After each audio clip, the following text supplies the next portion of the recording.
This is part two. Part two of the cosmos is a dream ocean. All right.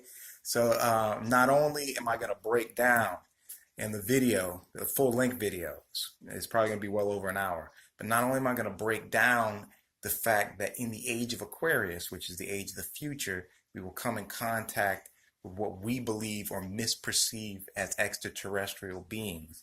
But also, I'm going to break down the fact that um, what it means and what is going on as far as that is concerned. And the fact that we misunderstand it due to the fact that we misunderstand what the body, evolution, and technology is. First of all, what happens is, like I was stating, and I've stated in multiple videos, you are not just a physical being and a physical construct of nature. You are a DNA code that represents what you call spirit. Okay? That spirit or that consciousness that breaks it up into or breaks itself up, into fractal bits of frequency is there to advance physical organisms into becoming higher organisms or animals or species. Once you reach the height of evolution, which is cyclic, it's not linear, meaning it doesn't go 1, 2, 3, 4. It goes in cycles of what you call peak golden ages and cycles of dark ages. Ignorance is what we touched on. Once you cycle up to a certain level, those species begin to develop technology, computers. And I'm going to show you step by step. I'm going to go rewind for a quick second. That the extraterrestrial phenomenon, time and time again, when studied, the scientists who do serious research have to conclude that the phenomenon is a supernatural phenomenon. And the reason why they get spooked out is because, again, to people who are not initiated, who do not understand indigenous culture, spirituality is a spook-based, superstitious-based mindset. Spirituality is not a form of consciousness because to them, the mind is inside of the brain and everything is just physical. And if you do believe in spirituality, it's a far off, superstitious belief system that cannot be experienced every day. And you got to pray to some magical God in the sky or etc.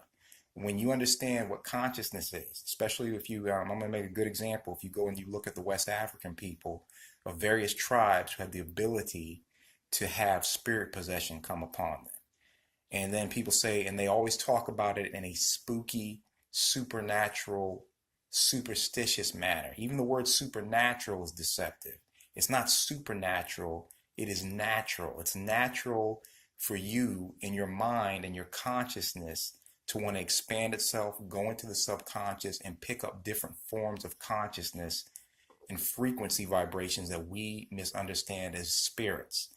It is natural for your DNA to be a part of that process. It is natural for your DNA to be a frequency code of your ancestors and to have your ancestors' personalities remanifest themselves as your grandchildren and your great-grandchildren.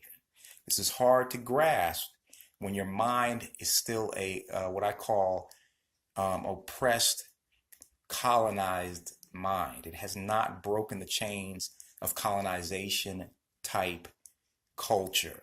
So you're still looking through the lenses of the slave master. The slave master is the people at the top, not the people who are the regular people who are stuck in everyday society who might be even benefiting from what you call oppressive culture's privileges. But the ones who are at the very top, they understand this in their certain secret societies and orders. They understand that things of a spiritual nature are really consciousness and symbols and archetypes.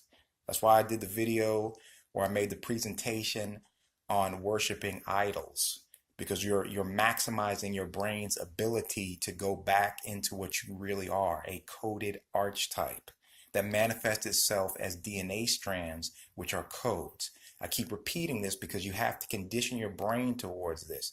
Because as that code builds you as a complex living organism, you become a part of a community of billions of complex living organisms, humanity, a population.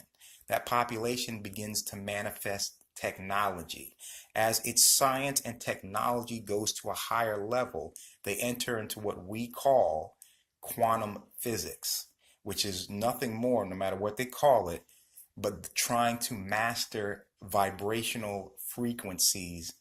And now they're mystified because they realize, like I was saying in the other videos, that they cannot tell if matter is made of particles or waves. What they're being mystified about is that consciousness collapses what we call particles or physical matter into wave patterns. So again, I'm going to go into step-by-step detail, not only about what the real extraterrestrial phenomenon is, because when Aquarius advances us, that age advances us into the future, it is not that we will travel to the stars or even necessarily extraterrestrials will travel to us. When we see these beings in spaceships, and I'm going to break down what spaceships really are, I'm going to break down why spaceships seem to defy the laws of gravity and aerodynamics.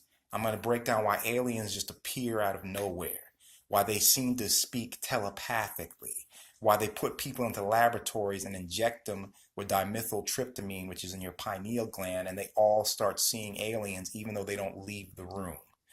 They're right there with the